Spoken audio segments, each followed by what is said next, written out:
Good evening, everybody, and welcome to another installment of the Wednesday night vBrownBag US series. I am very excited to have the illustrious, the indomitable, the super smart Kyle Ruddy with us tonight. He's going to talk about PowerShell. We're going to do a little bit of what's new on the 6.5 and a couple of housekeeping items. Get in on the conversation. I will be monitoring both the Twitter account and the live question feed. If you have anything to pepper Mr. Ruddy with, I will be in the background keeping an eye on things and ready to pepper him. The hashtag is vBrownBag. Our guest tonight is Kyle Ruddy, and I'm Chris. So with that, Mr. Ruddy, let me hand it over to you. Sweet. And you are the presenter, sir. And here, while we're waiting, let me send a big shout out to all the new V experts and the new rebranded V experts too. Rebranded? Or re-enabled? Oh, the re-upped, the renewals. Yes, there you go. That's a word. One of those words. Cool. Yeah, absolutely. Congratulations to all the V experts out there. Hopefully, there's a lot watching tonight. All right, so hopefully we can see a slide deck that says what's new for VMware PowerCLI. Yes, I can see the deck. Awesome. All right, so let's get this going here.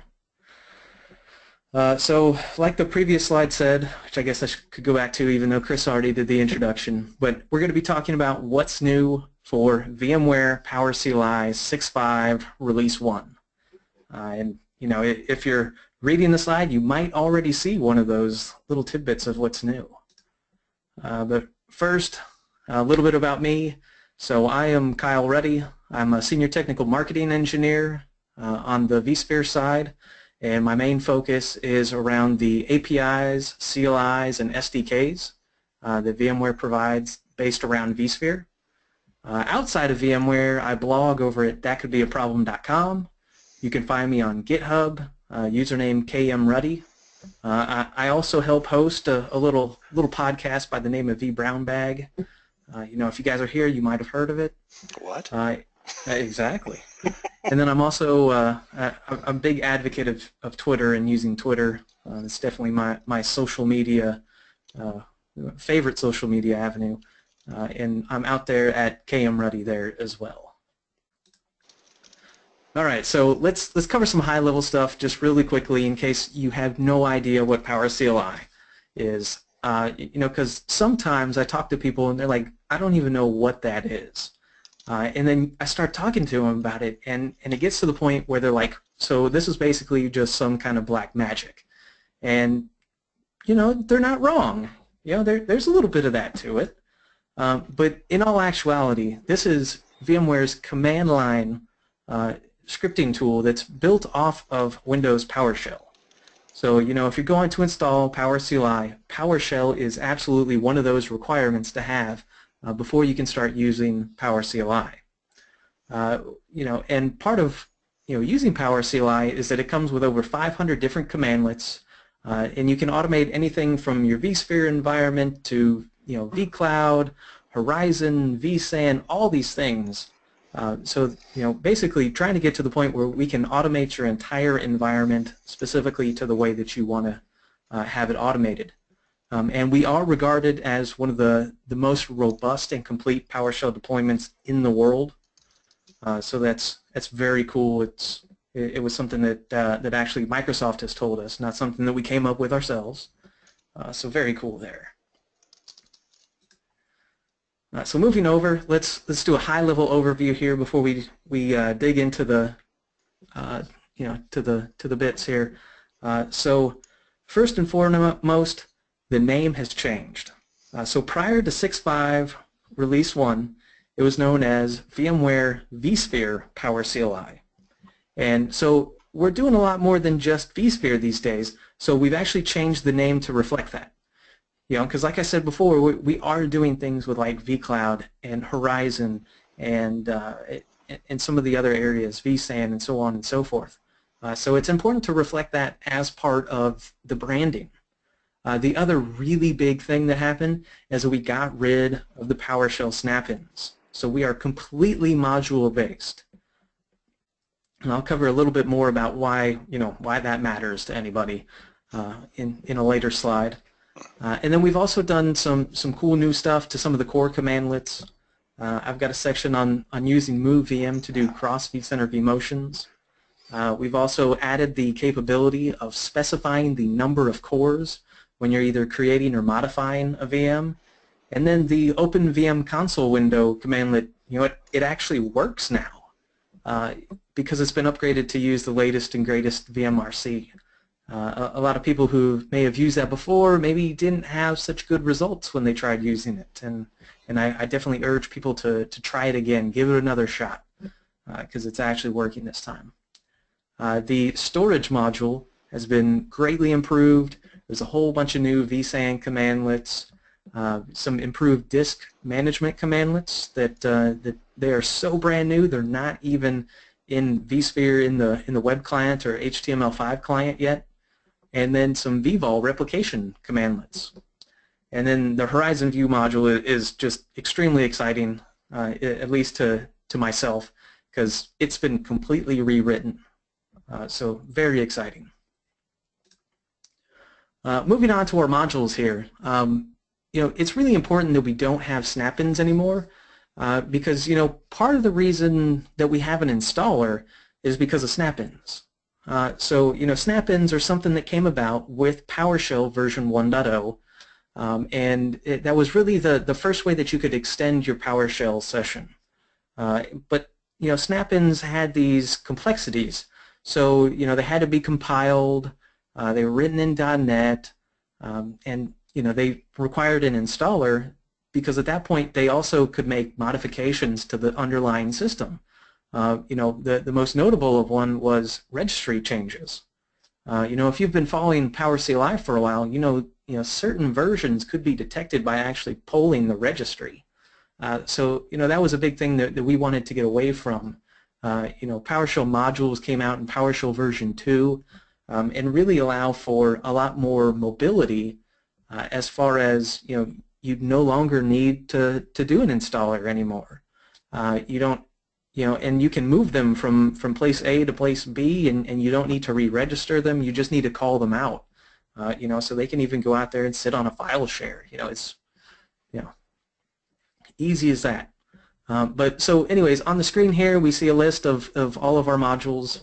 It's quite the list. It's very impressive. Big shout out to the PowerCLI engineering team for not only getting all of our snap-ins over to modules, but for the amount of modules that we actually have. And then last tidbit that I forgot about the snap-ins, it also reduces the order in which you have to import things. So with snap-ins you had to do one, and then the other, and then another, and then another, and then it worked. And if you did it out of order, it wouldn't work. And with modules, it's not that way whatsoever. If I would just want to import the stuff to mess around with a distributed switch, that's the only thing I need to import. Now, of course, that's a little bit of a lie because you still need the core module because you still need to connect to your vCenter server first. But, that's kind of the point of where I'm going with it. All right, moving on to cross vCenter vMotion. So this is a very cool capability that came about. It was introduced in vSphere 6.0. And then in one of the subsequent releases after that, you could do it by the API. So there's a public API that was opened up, and you could do that. There were a lot of things that were published. Like I know William Lamb published a script on how to do it, and so very cool. A lot of people seem to want it, seem to want to try it out in their own environments. So with 6.5, we've released or rather updated the MoveVM commandlet to now allow people to do cross vCenter vMotions. And I've actually got a demo of it, so I'll move over to that. But up here on the screen is kind of a little, gives you a hint at what all is really required, And the biggest part that I missed.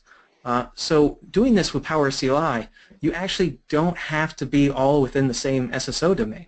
So you can cross SSO domains. That's not something that you can do with, in the web client or HTML5 client. something that that's specific to the API in PowerCLI. So very cool there. And then I also want to cover some of the requirements because some of the stuff wasn't exactly clear to me. So every time I try and explain this, I want to kind of level set. So because this was a 6.0 feature, everything in your environment has to be at the vSphere 6.0 level. So, 6.0 or better. So even if your distributed switch is at 5.5, it's got to be upgraded to 6.0. Doesn't matter if your vCenter is 6.5 and your hosts are 6.0, everything has to be at least 6.0. And then there's also supported-wise, it's only good from like a vCenter 6.0 to another vCenter 6.0. Unsupported-wise, you can do it from 6.0 to 6.5, but it's kind of doing it at your own, at your own peril. But at the same time, your distributed switch cannot change. So you can't go backwards, can't go forwards, has to be the exact same version. That was definitely a big thing that I ran into that was a little quirky. And then one other thing before I go to the demo that I thought was really cool is that the network adapter parameter accepts arrays. So if you have a VM that has multiple network adapter, multiple NICs, you can actually do that, and then you can separate those out to go to the individual port groups. So that was something that I didn't know. I talked to an engineer, and he's like, "No, of course you can do that." So very cool to be able to do that. So let's go to the demo. However, it's not a live demo because it takes a while to actually build it out. So apologies for that. Before you start that, a couple of quick generic questions. Sure. Do you need to be on vSphere 6.5 to take advantage of the new features? No, you do not. So you don't have to be on vSphere 6.5, but you do have to have PowerCLI 6.5, which is backwards compatible all the way back to vSphere 5.5. But your environment has to be at least 6.0 or better. The environment has to be 6.0 or better. Okay. And yep. Will the modules work on Linux PowerShell? So right now, those are two separate offerings. And I cover this a little bit later, so I won't get into it too much, okay. But there's a difference in the underlying .NET versions. So they are not a one-for-one. They have to be rewritten to be equally usable. That's something that's being worked on, but it's not there today. Excellent. Okay, thank you. That was it for the questions. Sweet. All right, so off to the demo. Basically what I've gone through and done, I'm storing my credentials there, setting up which vCenters that I'm going to connect to, and then doing those connect VI server commands. Obviously storing them in variables so that I can call them later. I am then also, let me pause this again. So I'm also going through, I'm telling it which VM I want to move, then I'm telling it where it should be going. Now another one of the issues, not really issues, but let me say limitations with this, is that you still have to select a VM host, so you can't tell it a cluster, can't tell it a DRS or a resource pool, and same thing for the data stores. So you can't send it to like a data store cluster, you have to tell it an individual data store. But if this is something that's something that you're worried about, that's easily, you can easily script around that by, instead of just doing get VM host, you can do a get cluster, then get VM host, and select object first one. So those are very easy to get around, but it is something that you have to be aware of when you're running this, at least for the first time. All right, so then we're telling it which network adapter that it needs to move. In this case, we're only moving a single network adapter. Then we have to tell it which port group it's going to, and this is where we can start seeing the use of that destination vCenter server, because we have to specify that, hey, we definitely want it to be on this other vCenter server. And then, as I said, we're doing the other data store there. and then we take all of those variables that we just configured, we're dumping them all into the move VM command, and then we zoomed out a little bit, and then we can see that migrate VM01 system move, and then it's down there on the other vCenter server there. So it's very cool that that is something that we can now automate, and we can do it simply with PowerCLI. It's not something that, if you don't want to go into the API, you no longer have to. So very cool. All right, getting into the storage module. So PowerCLI for vSAN, all of these modules, or all of these commandlets rather, are in the storage module. Now, the original version that came out, that was actually released publicly, was as part of PowerCLI 6.0 R1. However, if you've been paying attention to some of our flings, which I'll actually talk about later as well, some of these commandlets have been out for a while. They've existed for a while. But a lot of these that are on the screen now are completely brand new. I believe there were something like 13 or 14 brand new ones added with this release. And really, the point is to get it to where users can just fully create and automate the deployment of a vSAN-based cluster. So you no longer have to mess with the GUI if you don't want to, or if you're building stuff out. This makes it just that much easier. So we can see some of the examples here. We can set up fault domains. We can even do some vSAN-based tests, update the hardware compatibility list database, and some other things along that area as well. And so this one, I've got a demo for this one too. This one obviously had to be recorded as well because it goes a little more in depth. So let's see. There we go. Okay, so something that I should point out here. So if you're new to PowerShell, what we're seeing here off to the right-hand side is the PowerShell ISE, or Integrated Scripting Environment. So this is a very nice tool that you can say, hey, up on the top portion, that can be a script or whatever kind of text that you want, and then you can run that against the lower half of the screen there, which is an actual live PowerShell session. So it's really useful for creating scripts, creating modules, things of that nature, and troubleshooting, which we'll also see here in a second. But off to the left-hand side here, we have a blank, brand new vCenter server.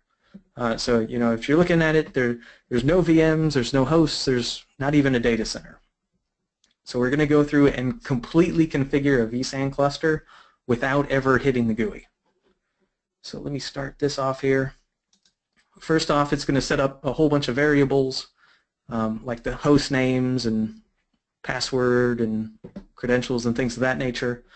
It's going to connect to the vCenter server, going to create that data center, create that cluster, add in the hosts, and then this is going a little faster than I'm talking here, so apologies for that as I pause it. So then it turns on it sets the network adapters on those hosts to say, hey, we are good for vSAN traffic. Now, of course, in your own environments, you probably want to change this to a different VM kernel port, because right now we're running vMotion, we're running management, and also vSAN all over the same VM kernel port.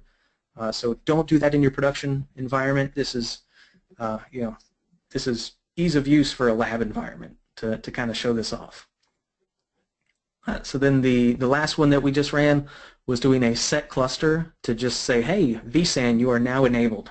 You are now able to do, you are now able to do cool stuff. So let me find where I'm at there. There we go. Oh, backwards a little bit, but so that's just adding the hosts. Then it turns on vSAN enabled traffic. Tells the cluster to go. Then we just say, hey, what's the configuration look like right now? So everything's looking good there. We're going to set up a new fault domain with one per host. Then we're going to create a VM and start it. And we're going to set some policies up right there. Again, it's going a little faster than I'm talking. But we're going through, we're creating a new storage-based rule that goes along with vSAN, and we're going to do a set SPVM entity configuration and assign it to that test VM. And then one of the last couple commands that we run here is around just, hey, how much space is out there? So doing a get vSAN space usage so that we can tell, hey, there is actually, there's 4 gigabytes worth of difference here. That VM is definitely out there living on it.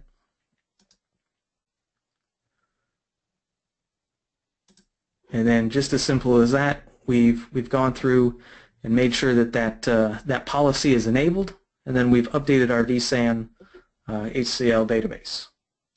So we're going to do another get vSAN cluster configuration here, and we can see that well, we sped past it earlier, but the time of the HCL update was back in August. We made this a little bit before VMworld. And then we can see all of the other configuration settings there. We even changed the health check interval minute time. I think it was 5 minutes, and now it's at 55 minutes, and so on. But so basically, we could create everything as part of this vCenter server and this cluster for use with vSAN without ever actually touching the GUI. So that's really what we're trying to get to the point of with these new commandlets. And I think that was it. I don't think it is. Yep, there we go. Fade to black. All right, here's something that you probably haven't heard a whole lot about, or really I'd be amazed if this isn't the first time you're hearing about it. This is something called virtual disks, or vDisks. So basically what we're doing is we are taking away the dependency, the VM dependency, when you're doing things with hard disks. So we're making these virtual disks first-class citizens, making them, this top-level object instead of something that you have to pull a VM and then do a get hard disk from. Now, to get really started with this, there are some issues. You do have to create them brand new. I believe there's a way to actually convert in between the two. But I don't believe that's actually part of the 6.5 release. That's going to be in a to-come version. But basically this allows you to do things like saying, hey, if you want to move a hard disk in between systems, you can put it in its own specific folder on a data store. You can set up, you can add tags to it. We've created the tag assignment capabilities there. We can remove it. We can configure it. We can do all of these things directly to just the vDisk itself without having to go through the VM or have to worry about that dependency. So it's pretty cool there. Definitely be on the lookout for that to start being introduced a little more into the GUI. There are also some APIs that are out there to handle that. So if you're more of an API person and watching this, that's already available and out there. Moving on to one other area within the storage module, and that's all around vVOL replication. So we can do things like discovering your fault domains, figure out which VMs are part of replication groups, get and set your SPVM entities. Same thing for starting to sync and actually start your failover, preparation for a failover around those areas too. I believe Pete Fletch is actually going to have a blog article coming out about this here relatively soon. So some very cool usage around vVOL. Lots of adoption coming around that area. All right. So next up, the one that is really exciting for me. I've been a Horizon View administrator. I've been there. I've lived this pain. I did an EUC day back even before I worked for VMware, and I was like, hey, this, PowerCLI for Horizon View is horrible. You guys have to do something about this. And so finally, with 6.5, they actually have. It didn't have much input from me, but definitely some of the heat that I put on it, and really urged and pushed folks to like, hey, we really do need to do this. So whenever people like me or the product managers like Jake Robinson and Alan Renouf are like, hey, we really want your feedback, and it's really because we do. That makes it into the product. So this is definitely one of those areas. So if you've never been a Horizon View admin and you have no idea why I'm excited and you think I'm kind of crazy because you've been waiting like 6 or 7 years and it's still not the year of EDI, that's okay. It's fine. So let me go through a little bit of why this is important. So basically, prior to this release, the only way that you could work with PowerCLI with Horizon View was through the connection server.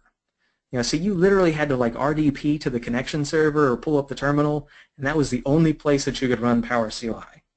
Now, if you were a little more advanced user, you could get started messing around with the PS session commandlets and kind of make it work, but it wasn't nice, it wasn't user-friendly, it wasn't easy to train other people how to use it. So that was a bad issue. There were a lot of commandlets for it, but not all of them really worked. A lot of what it displayed wasn't either was incorrect and properly formatted, or just was flat out inconsistent. The help was basically non-existent, so if you did like a get help and then put in a commandlet, there was a good chance you just got the stock out of the box, no additional information type help, which was not helpful and was more infuriating than it was helpful. So that was all not good. So with this version, because it's shipped as a module, it's actually included in the PowerCLI installer. So it comes with it. That's one of the options that, when you're going through the install process, you can say, hey, yes, I do want that. And then you can connect from wherever you're running your PowerShell session at. You can then connect to your Horizon View environment. The other really big thing about why this is important is because Horizon View actually created and published a public API. Now, prior to, I'm pretty certain it's 7.0.2, that did not exist. So anything that you wanted to do, if you wanted to customize anything, everything had to be, it had to be done through the GUI. Because even if you did it through PowerCLI, there's 50-50, 75-25 chance that it would work. But with this new module, you can access the entire public API. It's really well documented, and there's a whole lot more information that's coming out about it, especially with every new release. So one of the other things that I want to cover about this is that because it has access to the API, that's kind of all that was released. So for those of you who are pretty PowerShell savvy, you might have been able to point out here in the example area here, it says exported commands. Well, there's two. There's literally a connect and a disconnect, and that's it. Everything else has to go through the extension data. And basically that is where you're working with the API. Now, if that's not something that you're like, yes, I definitely totally want to do that, which, I'll be honest, not a whole lot of people are. There are also these things that are out there on our community repository. So PowerCLI has a community GitHub repository that's out there, and some of our engineers have actually gone through and made a really good batch of advanced functions.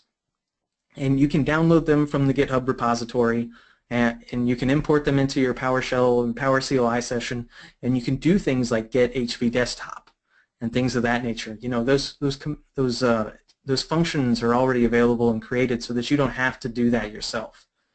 So that's also very cool. That's a really good example of how we're trying to get to the point where the community is helping itself out.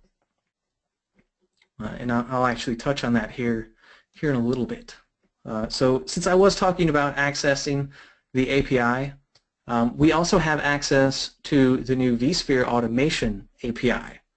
Now, if you don't know what this used to be the, vCloud automation, something along that API. It was the first iteration of a REST-based API for vSphere. However, at the time, it really only did content library and tagging, so it was fairly limited. So, it didn't get a lot of press. It didn't get a lot of people talking about it. Not a lot of buzz. But we've kind of rescoped what it's doing, and we've changed the name to better focus what it's going to be doing. So it's called the vSphere Automation API, and as we can see in our example here, we're connecting to a CIS server. As we can tell in the example again, it's your vCenter server. These REST endpoints are going to be your vCenter server or your external PSC. And each one of those, depending on which one you're communicating to or connecting to, they're going to have different functionalities based upon what roles those are. So also keep that in mind. And then once you're connected, you can do things like get CIS server or service, and that's the actual API calls. So if you're more comfortable in a REST client like Postman or maybe even some of our SDKs, you have the ability to now take what you're doing within your programming language or your REST client and give that to somebody who's PowerShell based and say, hey, with your PowerCLI session, go out there, hit this endpoint, connect to this service, and then do your method. Or in this case, we're pulling back a get against the appliance's time, against the VCSA's system time. And if you're curious about it, all these APIs are available by way of an API Explorer, which I actually believe I have a slide on here. Yep, there we go. So this API Explorer, this is a way to see all of those REST APIs are available at the time. And it's literally out there and on the vCenter server itself, or PSC or what have you, by going back and saying hit your vCenter server URL and then append to the end a / and API Explorer, and then you get this really cool area that you can kind of play around with, see what the API calls are, things of that nature. And unfortunately, my screenshot here doesn't have it.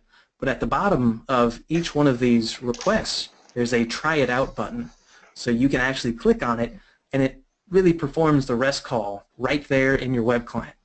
So really cool, really good way to get started with using some APIs within your PowerCLI to really even broaden past what our commandlets are able to do. A couple of quick questions. Yeah, absolutely. Graham is asking, this one was about the vDisks. Can you create SCSI controllers without having to create a disk and add the disk to the controller? That is a really good question. I can't say that I've tried it. Every time I've gone to an existing SCSI controller, and of course that already had an existing hard disk, an existing VMDK. So I can certainly find out and get back to you. All right. One other question about PowerCLI. Well, obviously, is PowerCLI supported as a part of the standard SNS? Last time we called support about a PowerShell issue, and this was 2 or 3 years ago now, I was told that it wasn't supported and that you needed to have a developer support contract. Yes. So there's a little weirdness around that. So what is supported is running the actual commandlets themselves. So if you have an issue with a commandlet, it is absolutely supported. Now, the one thing that kind of gets lost in the confusion is that if you hand support a script, what they're thinking is that you're asking them to go through and debug or troubleshoot your script. So that's one of those things that when you're creating your support ticket, point out that hey, this might be the script that I'm doing, but this is the error. This is the commandlet that it's erroring out on, and that's the way that you get support for it. Okay. And Matt is asking, is the API Explorer new to VCSA 6.5 or is it also in 6.0 U2? So it is brand new to 6.5. However, it is not limited to just the VCSA. It's also available out there on the Windows vCenter installation as well.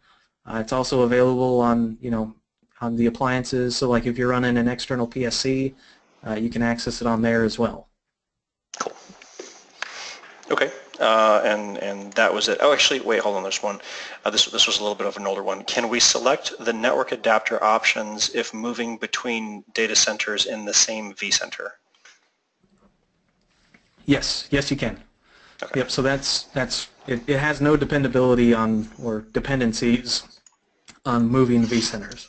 That one is just now a standard part of Move VM. Cool. All right, and one more, last one, is on the disk/vdisk, is it any easier to translate an ESXi disk to a Windows disk? So I'm told yes. However, I have not tried that personally, so I'm going with what I've been told so far. Okay.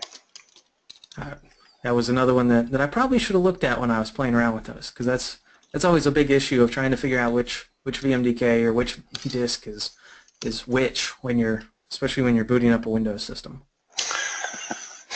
Graham is saying, okay, how? It's a pain in the it's a PITA, P-I-T-A. I can't ask because we're recording. Ignore Graham. It's yeah, that's always a pain. That was always one of those ones where you either had to, the old sysadmin trick, and for me was either that you create them all at different sizes, then you boot up the system, go through, format them all, and then shut it down, and then correct everything, or go through and just add them one by one by one by one. But the bigger your VMs are, the more hard disks that you have, the more of a pain that really is to do, and it's especially if you do it at scale. So if you have to deploy even 10 systems, I mean nobody wants to do that 10 times, much less even once. Right. So, yeah, I definitely feel the pain there. He's expressing his displeasure in the questions form, indicating that it is in fact a royal pain. Yes, we agree. 100%. Cool. All right, and that is it for questions.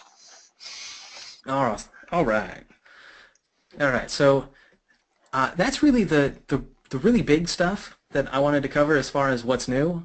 However, I did want to cover some other things. So as we see on the title or on the slide here, some other PowerCLI resources that have come about in the last year and a half or so that I've come around, and we've been putting a lot of work into to try and help make everybody's lives easier.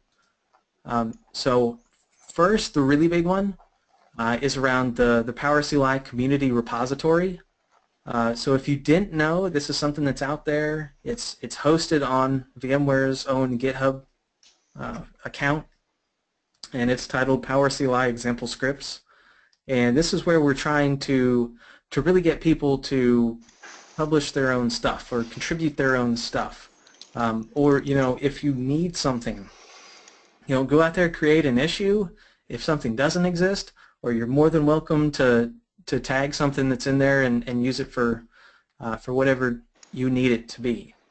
So a couple of the really cool things that are out there, we've got the VM encryption module that's out there. I know Mike Foley, who I believe was on last week, this is something that he's gotten a lot of mileage out of, and he's put a lot of contributions into. I was a little sad because there was actually a little while that Mike's face was up there instead of Alan's, but you can see up there it's actually calling out even that hey, the commit was to Mike Foley's his contribution. So this is something that is being used. There's a lot of stuff out there. We've had over 60 pull requests. We've got 16 different modules, over 30 scripts. Always looking for more people to contribute stuff. Other modules that are out there and really cool, are stuff like the vCenter High Availability module. William Lamb created that one. He even did a really good blog series on that. And then there's the Horizon View Helper module, and that's those advanced functions that I was talking about earlier that work with that Horizon View module. So that really gives you the ability to expand that out to make that a little more user-friendly, so that you don't, only have to worry about connecting and using the APIs there. Some of the other really cool scripts that are out there, Alan Renouf contributed his home lab deployment script. So I believe this was the script that he used to create the Intel NUCs that were used at all of the VMware Code hackathons. So if you've got a NUC at home, you can definitely take that script and put it to good use and for yourself. There's a couple of scripts that are out there based around affinity rules. That's not something that we have in PowerCLI today. So that was a community sourced script. It was really cool that can start working with some of those groupings and host groups and VM groups. And then a LUN pathing report, because anytime you work with storage, it can get messy quick.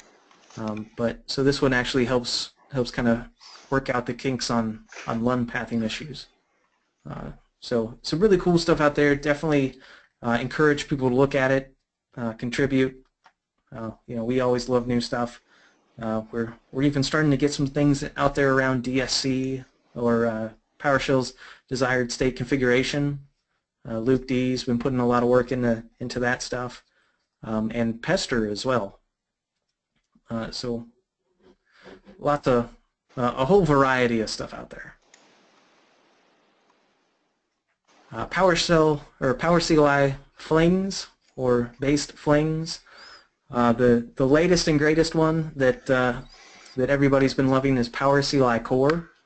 I touched on this a little bit earlier, but a while back Microsoft actually open sourced their .NET and PowerShell offerings by creating .NET Core and PowerShell Core. When they made the announcement, we were actually part of the announcement. Because we were one of those people who have been working with them as soon as they started playing around, and we were like, hey, we want to be there, and so we were able to get a little bit of a jump start on creating this. So we've created PowerCLI Core that allows people to use PowerCLI now on Linux, Mac OS X, and even in a container like with Docker and even on Photon. And so like what I was mentioning earlier, since it is .NET Core that they're using, there's a little bit of translation that has to happen, so we can't just say copy paste over from the modules that exist today. There is a little bit of rewriting, to say the least, for those. But those are items that are being heavily worked on. The core module is already like 99% done. It's already been released. If you do run into any issues with that, if you find any weirdness, let us know. And then the distributed switch module is also completed and out there as well. So anytime you download that, that's what you get. If you don't want to mess around with this in your own environment, there's a Docker container that you can just download, run on your desktop or in your home lab or what have you. Then you don't even have to mess around with it. And the Docker container is actually a little more on the open source side, so there are some community-based modules that are included in there. I believe PowerVRA is in there, PowerNSX has been contributed, so both of those took some effort to get those converted over to .NET, and those have been added to the Docker container, so very, very cool there. Some of the other Flings, the important ones are Power Actions. So if you've ever been like, man, why can't I just have a PowerCLI window in my web client? This is Power Actions. Power Actions is legitimately an add-on to your web client. It kind of works like a proxy, so that you can not only have a PowerCLI session going in your web client, but you can also start importing your own scripts and giving other people access to those. So, if you've ever been like, hey, I need a admin to be able to do XYZ workflow, you could import that script, say, hey, you can only run this against VMs, and then assign a permission to whoever needs to run it. So then they can literally right-click that VM, they can see a Power Actions area, and then they can see that script and just click on the script. So they can do everything in that workflow, without ever having to really learn anything about that script. So very cool item right there. The other really big one is Onyx. If you've ever been like, man, this is how I do it in the web client, but how do I do that in PowerCLI? That's where Onyx comes to the rescue. So Onyx is a Fling that you can associate with your web client, and then you can tell it to record your action. As you're clicking through the web client or doing some kind of function, it'll actually spit out the code on how to do that or how to repeat that process in PowerCLI. That's cool. Yeah, so that one's if you're learning PowerCLI or if you've been using it for years, and that's something that's like, whoa, that really opens your eyes. And then some of the other ones, PowerCLI extensions. This was kind of our way to give people early access to some of the commands. PowerCLI extensions is actually where the vSAN commandlet's actually first debuted. So that's kind of a cool one. However, I don't believe it's been updated in a while, so just check out the date before you actually get started with it, because you could actually have newer versions of stuff in PowerCLI today. And then I guess I should clarify, if you don't know what a VMware Fling is, it's something that's created by one of our engineers or a team of our engineers that is then also only supported through the VMware Flings site.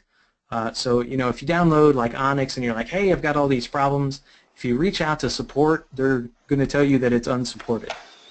So if you're adding this into your production environment, just be aware of that. A lot of the engineers are really responsive if you do have issues.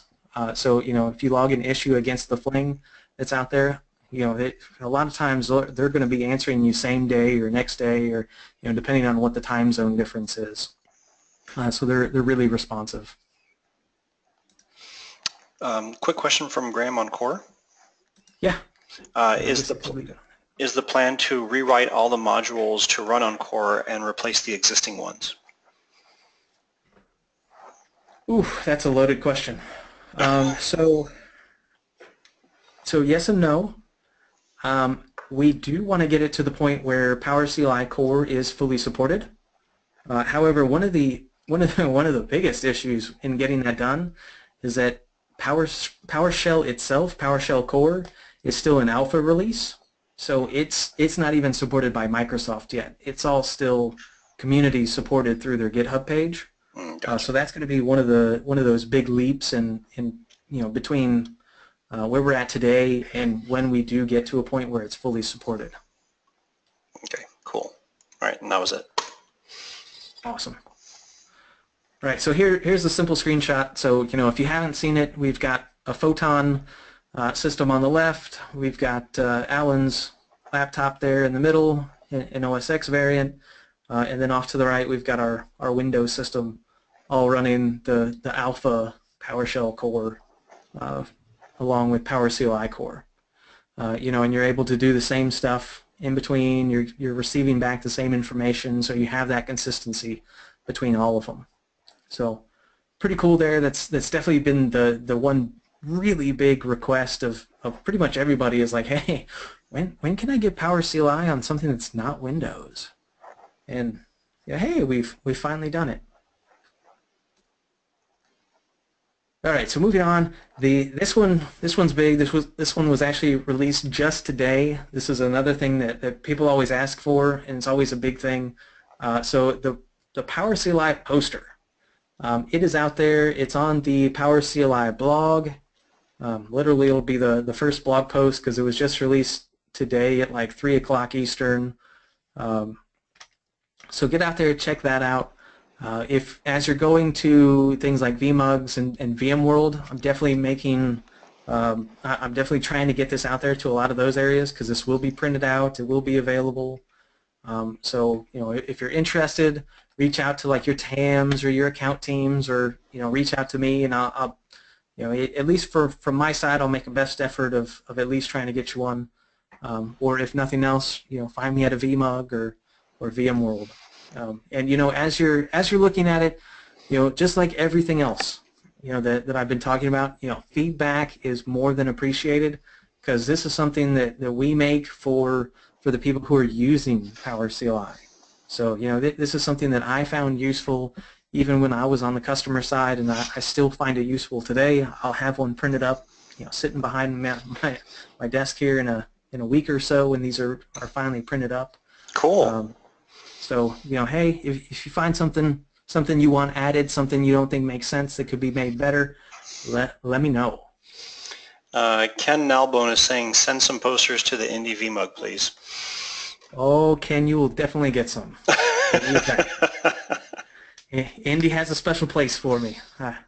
So yeah, Ken, you will definitely be getting some posters. Nice. Oh, a quick question from Graham. Does that mean we'll get PowerCLI on the VCA so we can run PowerCLI from vCenter alerts eventually, I mean? So that's another loaded question. Graham is doing very good at loaded questions. That's kind of his thing. So thinking a little outside of the box, and this is all, this is not me saying that any of this is actually going to happen or promising anything, but this is one of the things that we're kind of concerned about. And when we talk to customers about that and get some feedback, there has been some thoughts, I guess, around, how do you make the best use of resources. So say you have this ability to run PowerCLI or even just PowerShell itself on your VCSA. How should we look at limiting resources to it? Should we? Is that even something that we should care about? Or so that's kind of one of those things that we're going through as we're thinking about this. So if you have opinions, let us know. The big one, the secondary one after we mention the VCSA is always with VRO, so that you don't have to have a separate PowerShell proxy. That one is also being worked on, and we're trying to figure that out as well. So if you have feedback, if you have thoughts on how that should be done, or reach out to me, Jay Robinson, or Alan or Noof, and let us know. Let us know your thoughts. Let us know how you'd be using it, or in what ways you'd be using it. He's indicating that that's the main reason we're still running Windows vCenter at the moment. I have to run a batch file, which then calls PowerCLI to do what it needs to do. Graham, please reach out to me after this. I would love to know more. I would really love to know kind of what the use case is behind that, and maybe we can figure something out. I'm sure he will. and he responds, deal. Cool. So lastly, I think this is my second to last, or maybe even last slide. Get involved. Reach out, talk to some people, join VMware Code. For folks that are joined today that are vExperts, they know how a really great resource the vExpert Slack channel is. VMware Code has their own Slack channel or Slack team that you can join. There's a dedicated PowerCLI channel that you have everybody from the tech marketing guys like myself and product managers like Jake Robinson and Alan Renouf. There's engineers and other awesome folks like William Lamb and our engineers on the dedicated PowerCLI team that are on there to help answer questions, along with really, really awesome and great community members. So get involved. Start talking to your community members. Attend some of the stuff that VMware Code has going on. So if you didn't get a chance to go out to VMworld, either one of them this year, VMware Code hosted something called a hackathon. And so this was a whole bunch of people from the community getting together and basically just working on a project. It didn't have to be anything big. It didn't have to be anything spectacular. It was just at VMworld US, the team that I was on was literally like, hey, how can we make some improvements to the vCheck? Some like the winning group did some pretty awesome stuff, but I mean that's as basic as you can get. We had guys at the table who were like, we were literally getting checkpoints because we're like, hey, we taught them how to just PowerCLI. They can now do it own, and they don't feel scared of the black magic that is PowerCLI. They learned some stuff. They got orientated. So definitely check some of these events out. A speaker. So if you're already really ingrained into the developer coding community, scripting community, and you want to get a little more involved on the VMware side, reach out, because I'm one of the speakers that are on that bureau. We've got other folks like my fellow vBrownBag host Josh Atwell. He's a part of the speaker bureau as well. He's on there. We've got some other folks from the community as well. So it's another avenue to get a little more exposure when you're trying to get community. And then there's some open source projects that are out there, regardless of whether they're VMware's or personal open source projects. Those are out there and able to be contributed to. I believe we actually hit the 1,400 number of folks on the Slack. So that's pretty cool. VMware Code hasn't been around for, well, actually they've probably been around for close to a year now, probably a little less. There's somewhere around 9 to 10 speakers. They did 6 hosted events last year. I believe they've already done 2, with 1 coming up either next week or the week after. So they're really ramping that whole thing up. So that's going to be really cool to be a part of and watch it grow and evolve. So lastly, it's about 9:26, so we are about there to the end. I hit the time just about right. So thank you guys for showing up. Thank you for being a part of it. Thank you for listening to me talk about the awesomeness that is PowerCLI. And again, I just want to restate that please provide feedback, because that's how we make all this stuff better. Because we want to help you become a better you. So help us help you. Did you really say that? Help me I think I might to help you. Ken Nalbone had asked for a good resource like books or labs to take me from a novice PowerShell to a PowerCLI user to a pro. The PowerShell hands-on lab from VMware is actually pretty good. Ken, Kyle, do you have another one that you wanted to add to that? Just like a quick last blurb. So yeah, the hands-on lab is definitely a good one. If you've already done that, you want to keep learning and you want to keep start looking into like some of the Pluralsight courses. There's some really good Pluralsight courses that are out there. There are some books. Alan and a whole bunch of folks, Luke Deakins and Jonathan Mead and a couple other folks have written some really good books. I've been a reviewer on a couple of them. So start looking at that. And then, if nothing else, boot up into the hands-on lab and just do whatever you want. The nice hands-on lab is that you don't have to do just what's there. A lot of times those are actual living environments. If the lab is like, hey, this is how you build out a vCenter. Well, if you don't want to build a vCenter and you'd rather play around with something else, or you'd rather automate, you're more to do it. That's a lot of like how I learned to work with the NSX API. That wasn't something that I had enough equipment in my home lab to stand up. So I'd hit the hands-on lab, and they already had NSX installed, so I could go mess around with the API all day long. And as long as they didn't kick me out of the session, every hours, I was good. Cool. All right, let me do one last quick gander, and I think the Twitters are clear, local questions are clear.